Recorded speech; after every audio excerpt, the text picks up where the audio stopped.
In 1988, a small Wall Street team started a company with one simple idea: understand risk better than everyone else. That company was Blackrock. Dun dun dun. At the time, it was not just another finance firm. Today, it sits inside retirement accounts, ETFs, pension funds, bond markets, central bank programs, and corporate boardrooms. It manages so much money that it doesn't feel like a company anymore. It feels like part of the system itself. And that raises a real question here, folks. How did BlackRock get so powerful? Well, let me tell you, it was not by inventing something flashy, not by becoming a consumer brand, not by dominating headlines. BlackRock got powerful by becoming essential in the parts of finance most people never look at. Not at the casino, the wiring behind the casino. And ladies and gentlemen, it all started with one simple mistake. The story starts with Larry Fink. Before BlackRock, he worked at First Boston and helped build the mortgage-backed securities business. He was a rising star.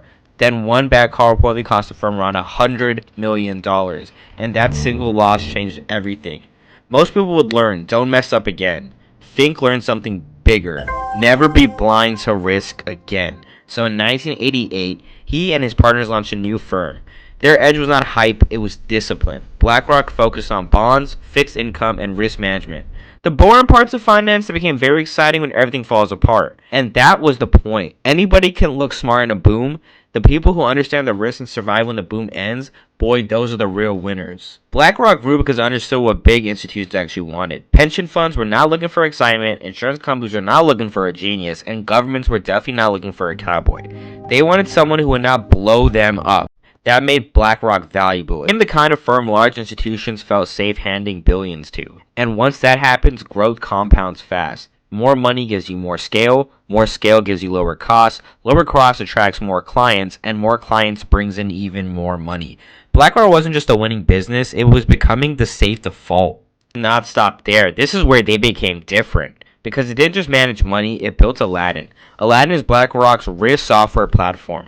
It helps major institutions analyze portfolios, model scenarios, monitor exposures, and understand where and why they're valuable. That matters because it turned BlackRock into more than an asset manager. Now it wasn't just investing money, it was helping other powerful institutions understand their money too.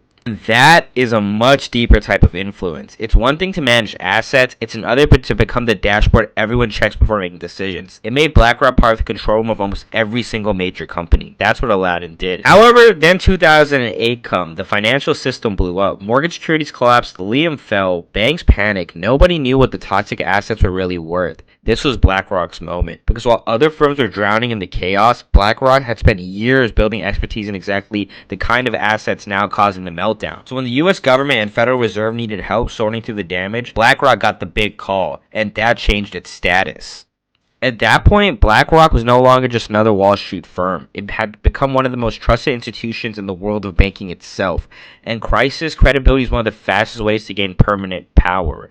That deal changed everything. BlackRock made the move that turned into a giant. In 2009, it acquired Barclays Global Investors. Then passive investing took over. This is where BlackRock's power really accelerated. As more investors moved away from expensive active funds and into low-cost index funds and ETFs, trillions of dollars started flowing towards passive investing, and BlackRock was sitting right in the middle of the flow. That created a brutal advantage. More assets meant lower fees. Lower fees attracted more investors. More investors bought in more assets. At a certain point, BlackRock stopped looking like a successful firm and started looking like gravity. It wasn't winning one client at a time anymore. It was riding a structural shift in how the entire world invested. And now, folks, here's where things get uncomfortable. Because when you manage trillions of dollars across thousands of companies, you end up owning a large stakes in a huge part of the economy. Not because BlackRock is trying to take over the world, because index funds buy the market. And if you buy the market at a massive scale, you end up everywhere. That gives BlackRock enormous voting power in board elections, executive pay, governance fights, shareholder proposals. It doesn't mean Larry Fink controls every company, but it does mean BlackRock's always carries serious weight in every single company.